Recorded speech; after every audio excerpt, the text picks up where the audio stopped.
Well, good morning. It's good to see everybody. I'm Shar Farley. I'm a member of this fellowship. We gather today on the unceded lands of the Muskogee Nation of Florida. We are grateful for this land. Before our service begins, we have a few announcements to make. And after our worship service, everyone, including our visitors today, are invited to stay for coffee and refreshments at the back of the sanctuary. And this day is also our monthly second hour social justice hour. We have some folks who would like to tell you a little bit more about the activity today. Jane Park, we have co-chairs, Jane Park and Stacy. Okay, how many of you are up for a little easy justice adventure? Okay, great, thank you. I'm trying something new. This week I managed to both get something done that has taken months to get going, and overshoot something and get way premature. I managed to do both of that in 1 week. So I won't tell you about the premature thing because that'll throw everyone off, but you'll learn about it soon. But what we're gonna do today is to write postcards to women in Florida, actually to black women in Florida, and it's part of a campaign I'll tell you all about to reach 1 million voters just before the election. And I hope you'll join me. And I hope I brought everything I needed to bring. And some more instructions at the back. Thank you. And thank you for your sense of adventure as we try something new. And I'm sure it will need improving. And I look forward to your loving suggestions. Thank you. And I'm just here because poor Shar got hit with a whole bunch of announcement stuff today. Okay, so you'll find in your order of service there is a brochure for Irreverent Warriors. We do have them this month and next because we had to move some stuff around. This month they are our Share the Plate. So I know it might be confusing seeing their names 2 months in a row. This month is for Share the Plate. These funds will go towards putting on the Veterans Hike this year. Judy also has an incredible donation drive this year. We're doing Stuff the Bus, which is why we had to switch some stuff around. I put $10 worth of school supplies in that box, and I want you guys to look at it because that is how far $10 can go for these kids. They go to underprivileged kids who, you know, I mean, we all know school supplies. You've had kids recently. They've gotten into the hundreds for cost. So please, school supplies, little food pantry items. Donation alley has been widened and made all nice and pretty again. Thank you. Oh, wait, there's more. Deborah Baker Ryan, who will be speaking next week with Judy Byrne Riley about our upcoming election and voting. So, Deborah, would you? Oh, she's right here. Oh, there she is.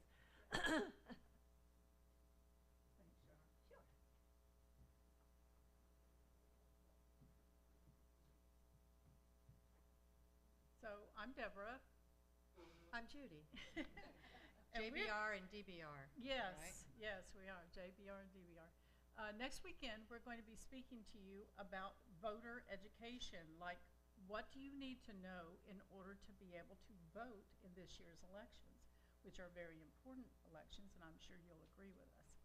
So we're going to reference this little booklet, and we're going to have some copies of it on a table in the back for you next weekend. And it's really important. It's hard to keep it all in your head. But yesterday, Judy said she got hers too. I got my vote by mail ballot. And so we're going to be talking about voting by mail instead of going to the polls. But also, people that like to go to the polls, we're going to talk about that too.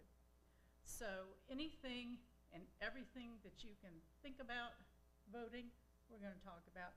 And if you have any questions, we'll help you afterwards. We are, of course, nonpartisan, so we won't be telling you who to vote for. Right. but we may have some personal opinions if you want to talk to us at coffee. Yes. But we hope you will bring some others and get the information. So, as they say, every 4 years, this is the most important vote of your lifetime.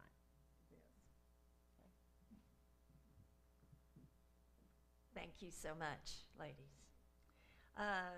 In your order of service today, there are some other very important announcements, and so I encourage you to take a few minutes to look through them, and there'll be things of that other activities that are coming up this month and beyond. And of course, everyone is invited to participate. You don't have to be a member. If you're visiting and you're just trying to learn more about our faith, we hope that you will participate. And we'll be happy to answer your questions. I want to welcome you to this space, this sanctuary of peace, where we come to not only create our best selves, but to also do the work of creating a beloved community. We come together today as individuals, much like individual pieces of glass and pottery that are different shapes, sizes, and colors, all of which are broken with imperfect, jagged edges, but always beautiful. While our present pieces may not always fit neatly together, it is within this sanctuary, guided by our principles, that we gather together to create a beautiful mosaic. May the brokenness and beauty you find in one another create peace in this sanctuary and fill our hearts with love as we create worship together. And now Naomi, I think, is going to come forth and light our candle for our chalice.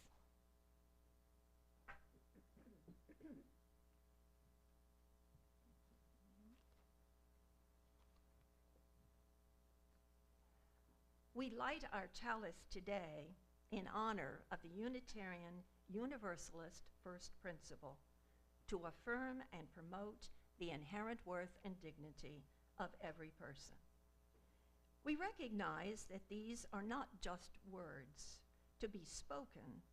Instead, they call us out of our comfort into an ever-deepening commitment, a commitment we make to the rights of all whose inherent worth and dignity are denied, diminished, or destroyed by systems of oppression. And they can call us into the practice of living into our own hearts with courage and honesty. All right, now for the adventure. Normally at this time, we ask you to stand to sing our opening song.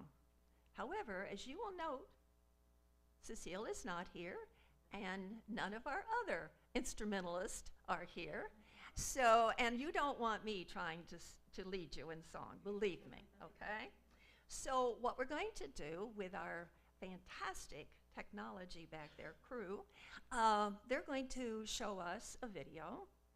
It was made by Mark David Buckles of the Unitarian Universalist Association. I'm going to Joe Biden here. So I want you, instead of standing, I want you to sit up tall in your seats, keep your eyes trained on the video, and Mark is going to teach us a UU hymn that I don't think that we've ever sung, at least not always, not very seldomly. Another Joe Biden. But anyway, he will teach us this song, and then we're going to sing along. And it's probably best to stay seated so that everybody can see the screen. So, enjoy.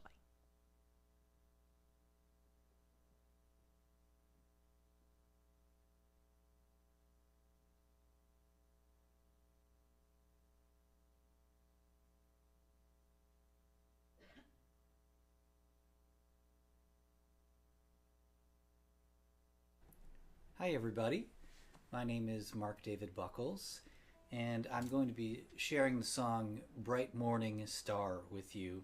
I hope you'll sing it with me. Some of you might be familiar with the song in the Unitarian Universalist hymnal, Bright Morning Stars. My understanding is that the song originally was Bright Morning Star, about our sun. Bright morning star is arising, or bright morning stars arising. This is also a different melody from maybe the one you've heard. It's, in my understanding, an old Appalachian melody, and it's got some additional verses written by my friend and colleague Matt Meyer. So here's how the song goes. Bright morning stars arising, bright morning stars arising, bright morning stars arising. Day is a breaking in my soul. So I'm going to line that out for you. I'll sing one line, invite you to sing it back with me. Bright morning stars arising, your turn. Bright morning stars arising. Bright morning stars arising, bright morning stars arising, bright morning stars arising, bright morning stars arising. Day is a breaking in my soul. Day is a breaking. Day is a breaking in my soul. So let's try that whole thing together. Bright morning stars arising, bright morning stars arising, bright morning stars arising. Day is a breaking in my soul. Let's try that one more time. Bright morning stars arising, bright morning stars arising, bright morning stars arising. Day is a breaking in my soul. Rise up from morning slumber, rise up from morning slumber, rise up from morning slumber, rise up from morning slumber. Day is a breaking in my soul. Rise up and hear your calling. Rise up and hear your calling. Rise up and hear your calling. Rise up and hear your calling. Day is a breaking in my soul. Oh, lift your voice to heaven. Oh, lift your voice to heaven. Oh, lift your voice to heaven. Oh, lift your voice to heaven. Day is a breaking in my soul. We'll sing out loud for justice. We'll sing out loud for justice. We'll sing out loud for justice. We'll sing out loud for justice. Day is a breaking in my soul. We'll build this faith together. We'll build this faith together. We'll build this faith together. We'll build this faith together. Day is a breaking in my soul. Bright morning star, bright morning star arising, bright morning stars arising, bright morning stars arising. Day is a breaking in my soul. One more time, bright morning stars arising, bright morning stars arising, bright morning stars arising. Day is a breaking in my soul. Day is a breaking. Day is a breaking in my soul. Day is a breaking. Day is a breaking in my soul. One more time. Day is a breaking in my soul.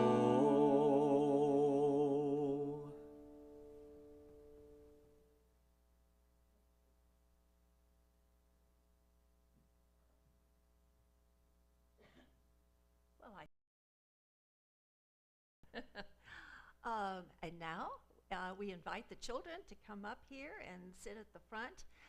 We have a few here today, not as many as normal. We've got a lot of people traveling. But Miss Sarah has a story to tell us all. And it's wisdom for adults, always in these things, too.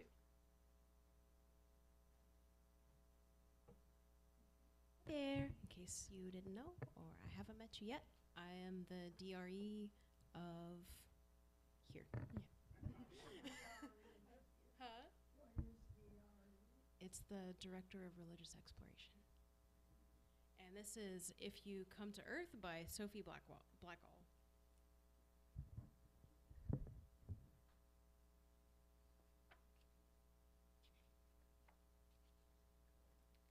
Dear visitor from outer space, if you come to Earth, here's what you need to know. You can find us near a big sun and a tiny moon and a bunch of other planets. Ours is the greeny blue one. The green and the brown bits are land, and the blue stuff is water. People mostly live on the land in big cities and small towns and tiny villages or just in the middle of nowhere. We live in all kinds of homes. We lost our homes in a fire, in a flood, in a war, in all kinds of families. There are more than 7 billion people on Earth. We all have bodies, but everybody is different.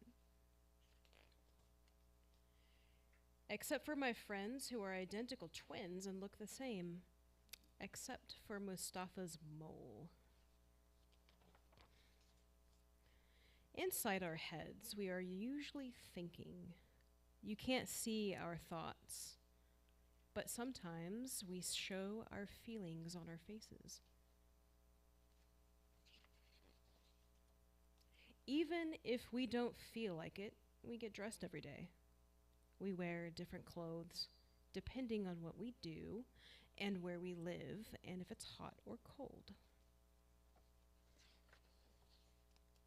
There's lots of different weather in the world. Some of it's good and some of it's bad. Wherever people live, we usually have to go someplace else. There are lots of ways to get there. I'm a kid, and kids go to school to learn stuff, so we'll know what to do when we're grown up. Grown-ups do lots of things to make the world work. But when people are not at work or at school or sick or asleep, we get to do whatever we want.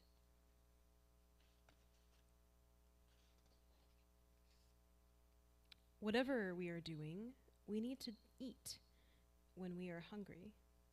Some of us have more food than others. We all need food and water to survive. We get water from the rain, which flows into little streams and big rivers and all the way to the sea. You can't drink the sea because it's too salty. The sea looks empty. But actually it's full.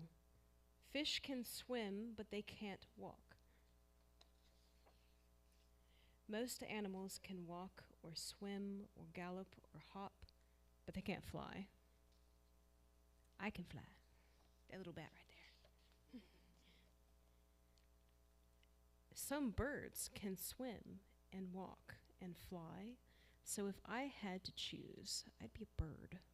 That little bird right there can't fly. I think he's a penguin. Birds can sing, so can whales and people. I don't. I just make art. People make all kinds of music on our own and all together. Some of us who are deaf talk with our hands and faces.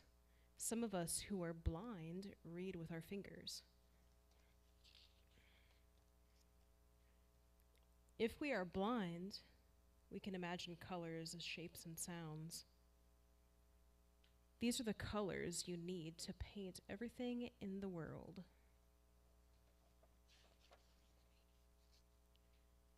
Some things are part of nature. Some things are made by people. Some things are big. Some are small. Small. Some things are invisible. Invisible cloak, ghosts, gravity, electricity, the smell of roast chicken, old socks, frangipani. What is that? What? Whoa. Sound waves, germs. Some germs can make you sick. So can eating a woolly milk-capped toadstool, or breathing in smoke, or getting spat on by a slow loris. Have you ever seen a slow loris? Sometimes people get hurt by accident. Sometimes we hurt each other. I used to do that with my brother a lot. Now we best friends. It's better when we help each other.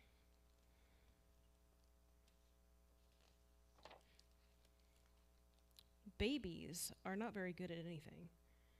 They get good at being cute. Kids are good at lots of things. Grown-ups can do just about anything until they are really, really old. But by then, the babies are grown up and can help.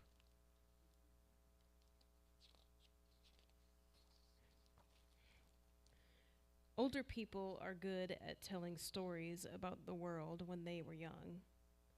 Kids are good at making up stories that haven't happened yet.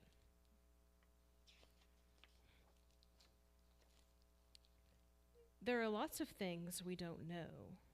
We don't know where we were before we were born, or where we go when we die. But this right this minute, we are here together on this beautiful planet.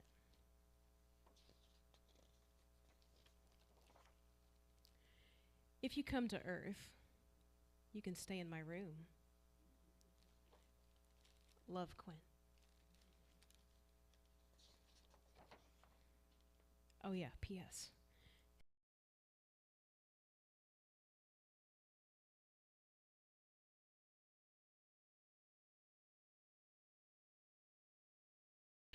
When is your birthday? Is it always dark? Going to visit us? My friends and I want to know. All right.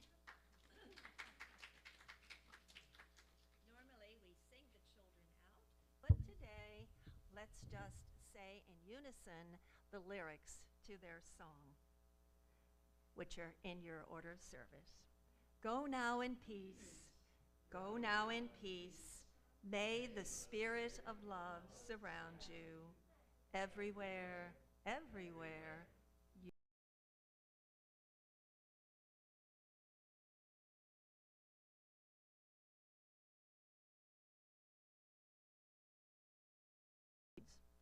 So if you have a special one,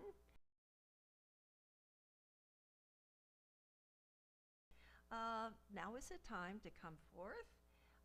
Tell us your name. Take a pebble that's in the bowl and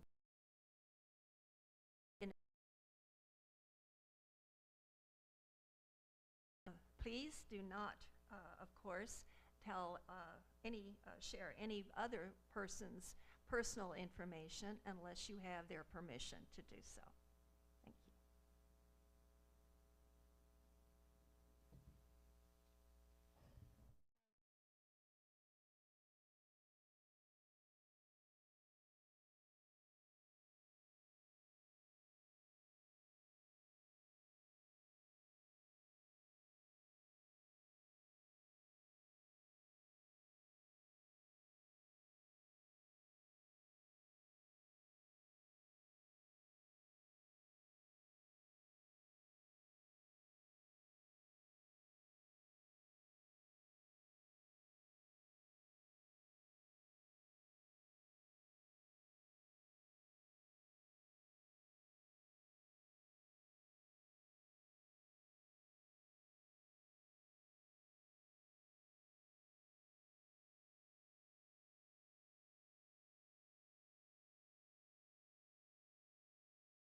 let us pause for a silent moment of prayer or meditation, and then I will close with words from Kenneth P. Langer.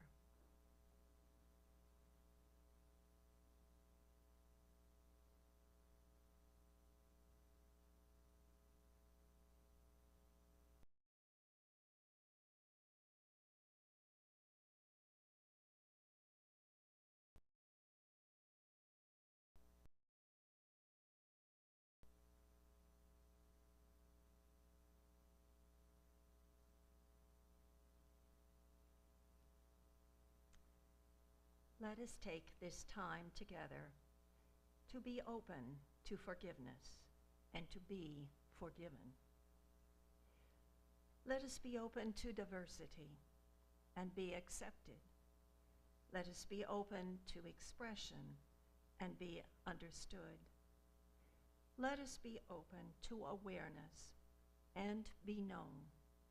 Let us be open to sharing, to exchange, to possibility, to awakening, and be hopeful. Let us be open to gratitude and be blessed.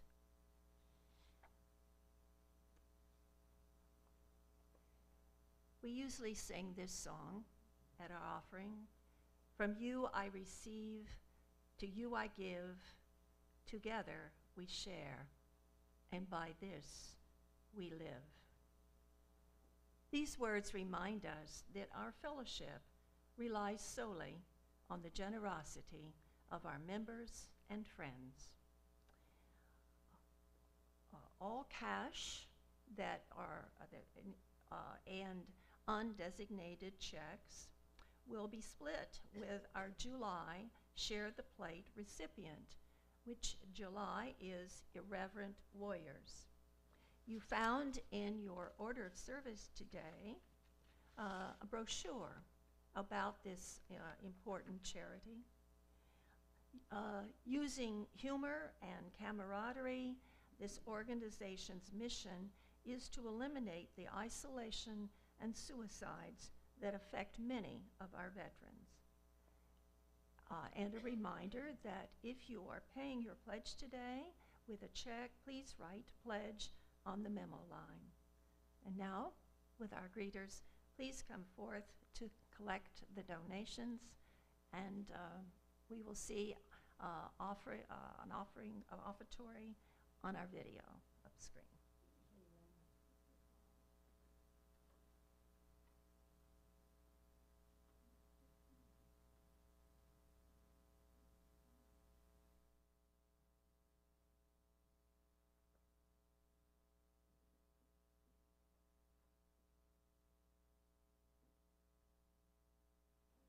Hello, UU family.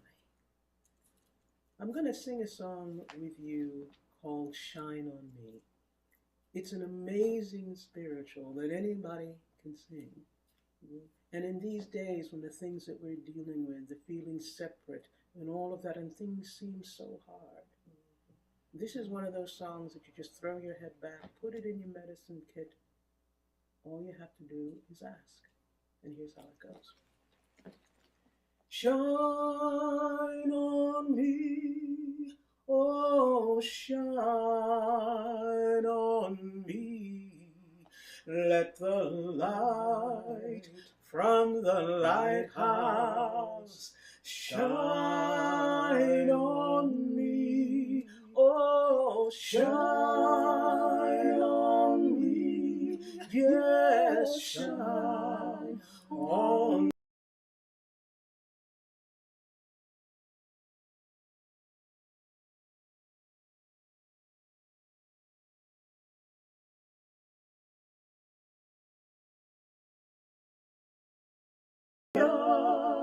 Oh, lift me up.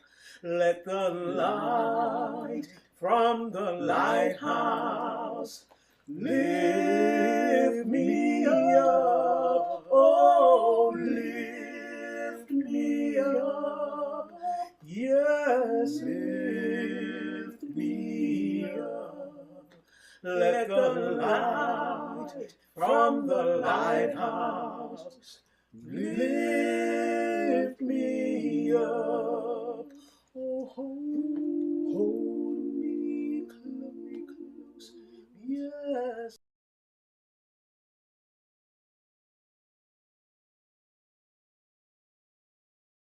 From the lighthouse, hold me close, yes, hold me close.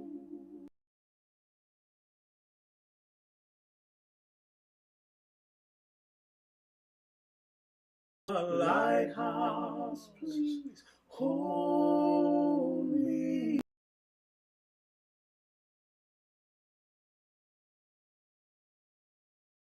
Yes, shine on me. Let the light from the lighthouse shine on me. Oh, shine on me. Yes, shine on me. Let the light from the lighthouse shine on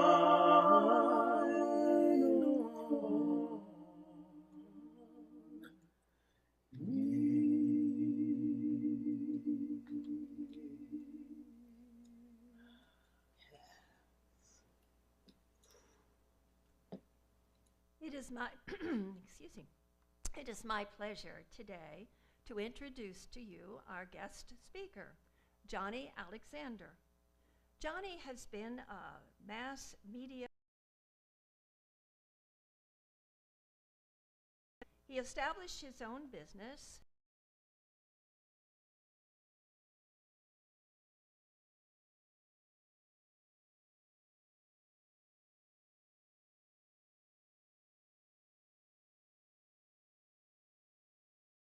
where he provides DJ and MC services. He also produces videos and podcast productions and does sports media and public address announcing. He's been featured in the Emerald Coast magazine and dubbed Voice of the Emerald Coast. Born in Fort Walton Beach and raised in Defuniak Springs, Johnny is a graduate of the University of Central Florida, where he earned a Bachelor of Arts degree in radio television production, as well as earning the Most Outstanding Student Award at the Nicholson School of Communication and Media. And perhaps one of the things he is most proud of is being Alexander.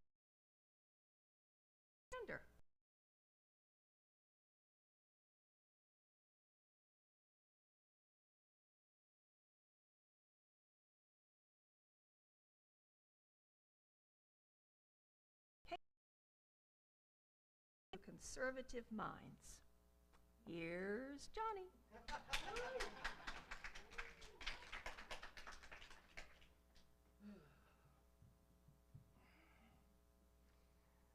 So before I start, I would love to point out that the last two hymns that were up on here were kind of a result of 2020. Like, there were a lot of things that went wrong in 2020, but one of the things that really came out of it was ourselves without actually having to be in the place that we had. Like, we came out with, people think that Zoom caused the pandemic, the whole Scooby-Doo mask thing, but that's actually kind of a primary example of pressure makes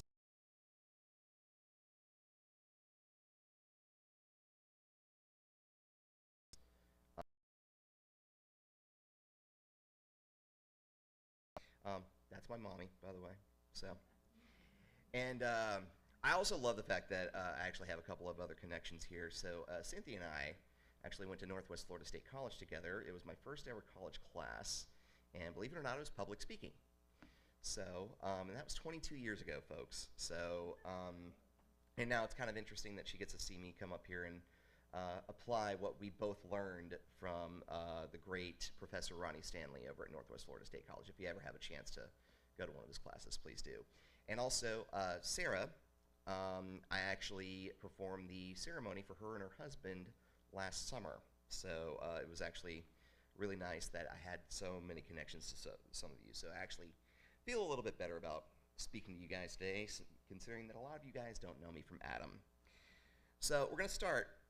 I titled this Pressure Makes Diamonds, trying to make an allusion to the difference between coal and diamonds, and I wanted to look up the scientific process in which coal became diamonds.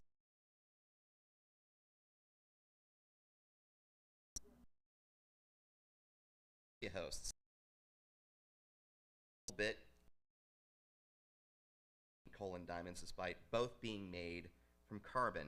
And what's funny about this is that this very situation also exemplifies the fact of what has made me successful, and that's my ability to adapt. So yes, I am a liberal-minded person living in a conservative area. You can thank my mom for that. So,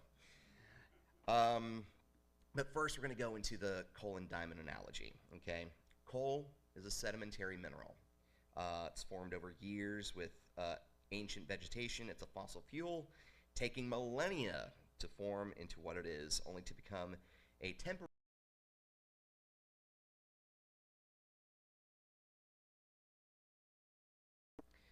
all that time being spent being created, only to use all of its energy at once to become nothing but ash in a near instant relative to the time it took being formed.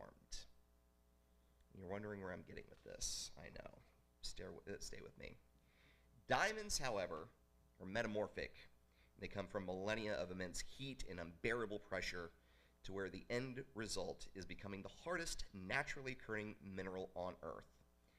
Now, diamonds have value, but not the artificial monetary value that the market has placed on them. Believe it or not, they're actually not worth that much.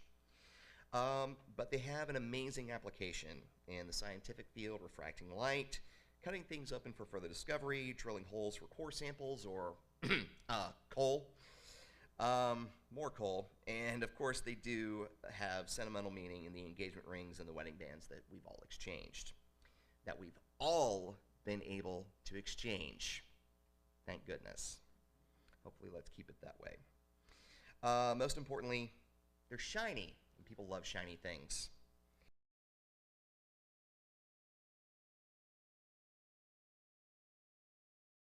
In such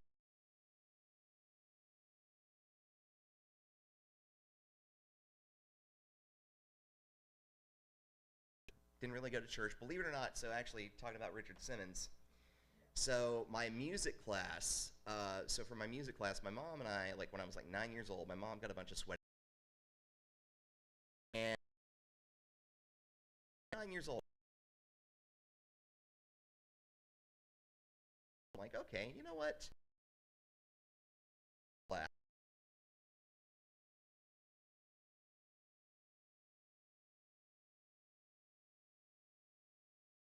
I didn't even know. Really energetic and really entertaining, and so that that got a lot of people talking.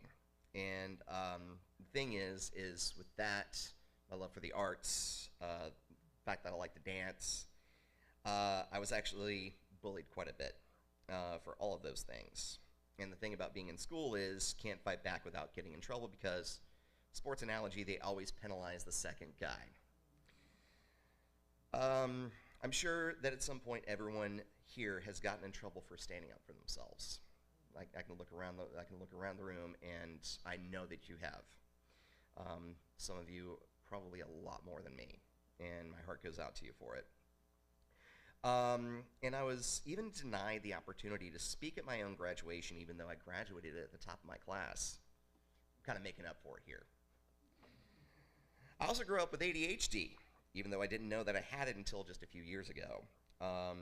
But with my neurospicy brain, along with all the debilitating stuff, came the superpower to adapt, to read people, to pick up on cues, and to mask myself to become more likable to those around me. Don't worry, I'm not telling anyone here to mask to be more likable. You should be yourselves. Just keep bearing with me.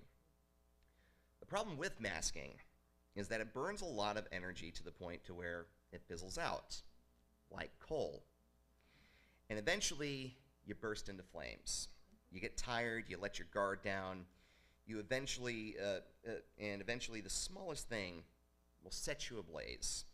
And that actually happened to me quite recently. Share a personal story with you. A few weeks ago, I had 2 friends pass away within a week. One with a sudden heart attack and one with a long battle of cancer. I ended up doing both of their services, DJing, performing music for their celebration of life. Now, I'm a DJ. There's a reason I play other people's music for a living. You can hear me very quietly sing with my mom. My mom's the professional singer, not me, so. But what ended up happening from those losses was made me really angry, really bitter, to the point to where I was losing my cool, losing my patience easily with other people. And so, trust me, I'm no diamond just yet. There's still a little bit of coal in me. Even though we just learned diamonds don't come from coal, but whatever. Right? Well, there's lab-made diamonds now, which, by the way, I do a radio commercial talking about lab-made diamonds, whatever. So that's not a shameless plug. What's made life easier for me is the realization that I'm living in the reality that I'm currently in. And while I can smile and nod for only so long, I had to find a way to live and thrive where I'm at. I could live somewhere more like-minded, but this is my home. My mother always told me that if you're not part of the solution, you're part of the problem. And I do agree with that. And when people around me have made blatantly bigoted remarks, I let them know that I don't appreciate it. But I also don't go out of my way looking to be confrontational. And that's part of it. Basically, I nip it in the bud when I'm around it. Because in addition to what my mother has taught me, nearly 12 years of marriage has taught me to pick your battles. I knew I'd get a laugh out of that, so. But the thing is it's the constant struggle of apathy is the glove into which evil slips its hand. If anybody ever watched Van Wilder, that's where the quote comes from. And then, of course, with the apathy thing, you're struggling with is this the hill you want to die on? And it seems impossible to find peace with those two constant struggles. How could you possibly live or even make a living being surrounded by a mindset that tears away at your soul? I know for a lot of you it's a lot harder than me.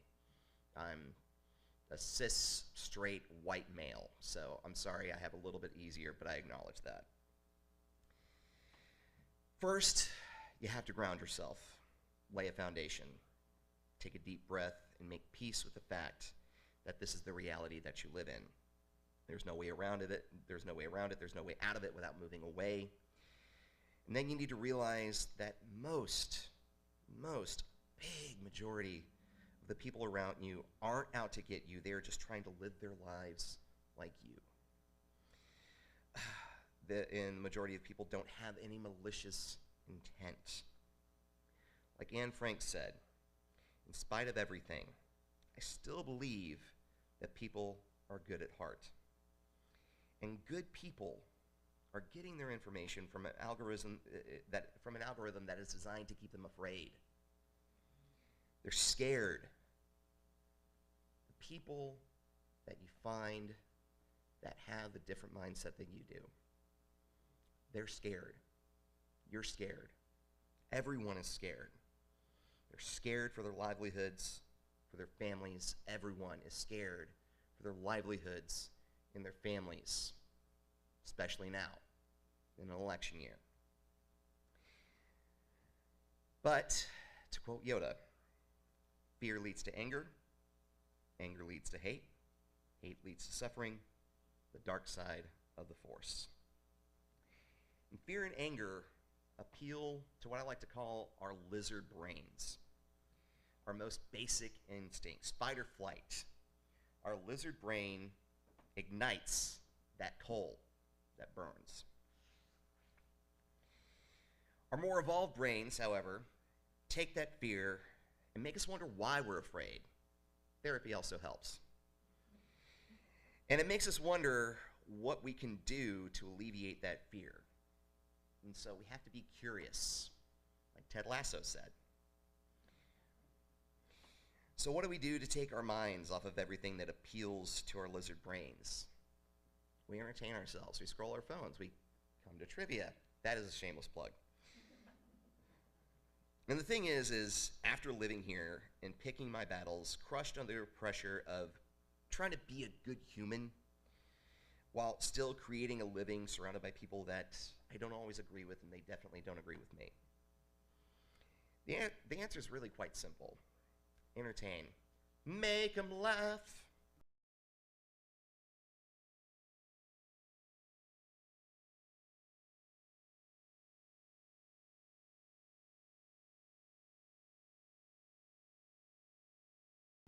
And the thing is, found in some that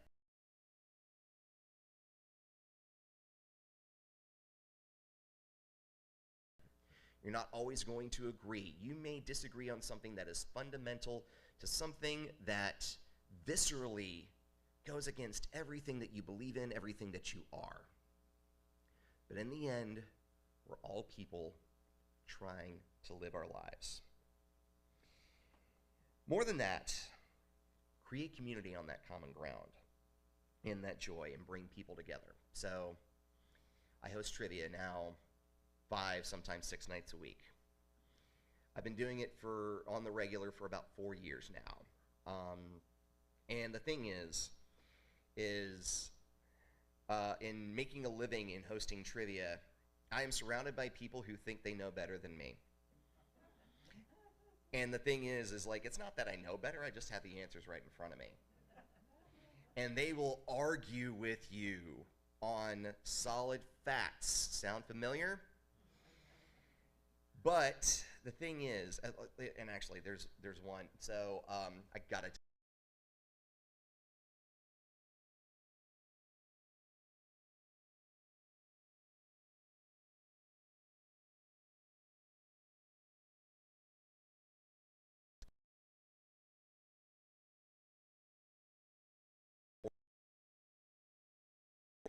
the back of the license plate, or the top of it, says first in flight.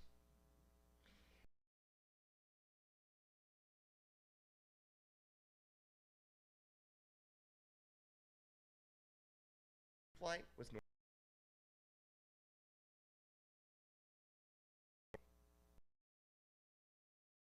wrong.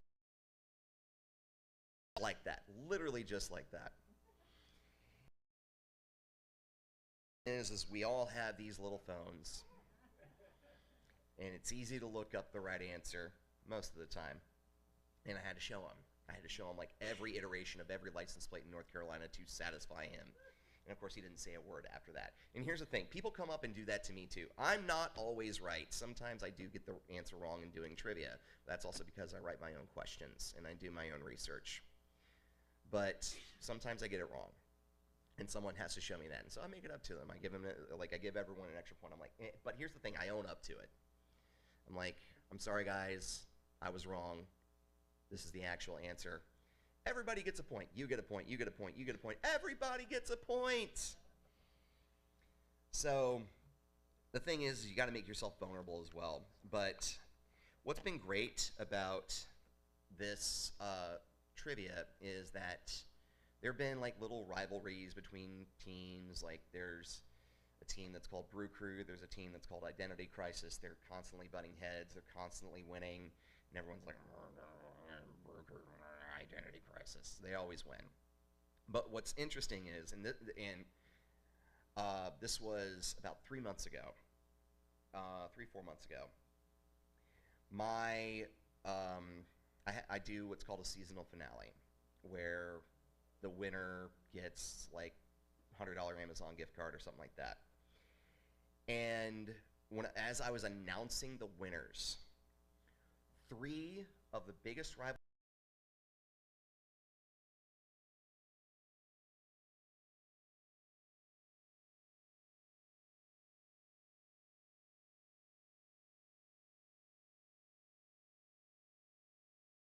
other team's hand. And as I announced the results, they cheered for the team that never won because they ended up winning. And that embodied the sense of community that this kind of trivia night has. And I'm like, you know, I look at that and I'm like, I did that. And also, a few months later, after my friend passed away, he was one of my trivia regulars, one of my best friends. Everyone from trivia came for a special trivia night just for him, and they celebrated him. And that's the sense of community, and it's from people of all like minds.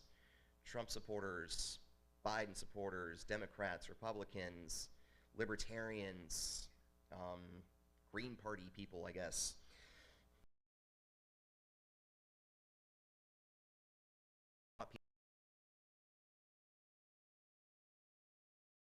I'm there.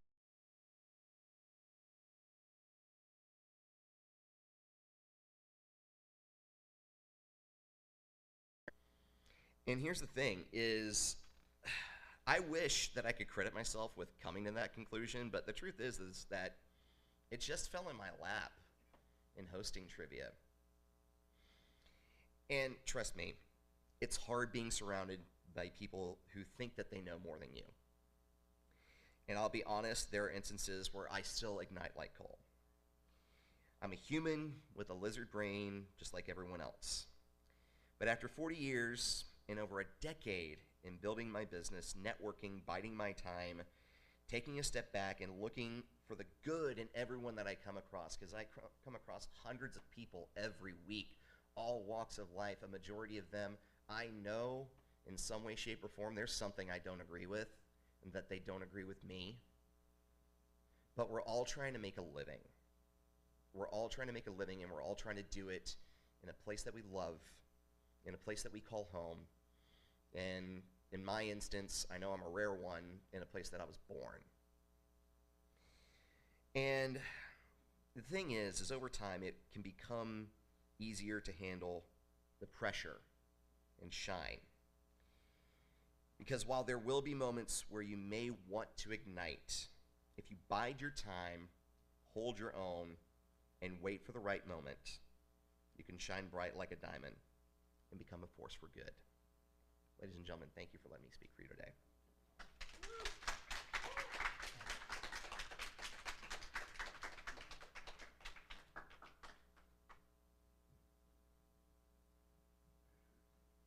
Thank you so much, Johnny.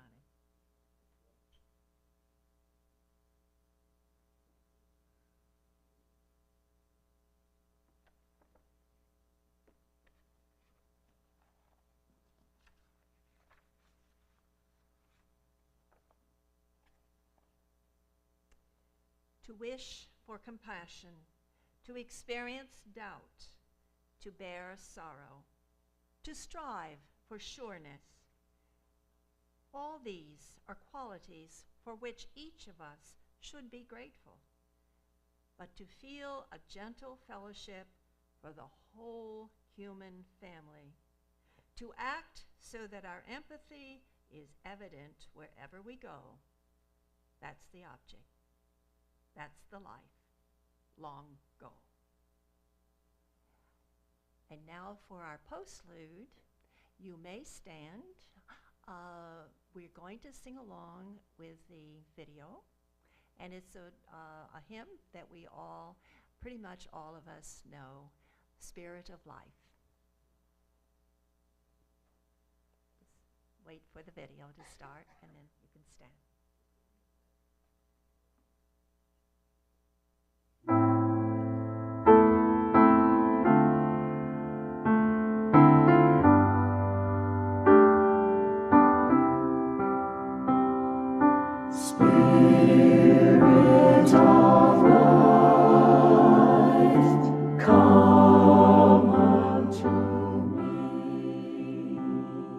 Sing in my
Thank you all for coming, and please stay for our second hour activity and snacks at the back of the room.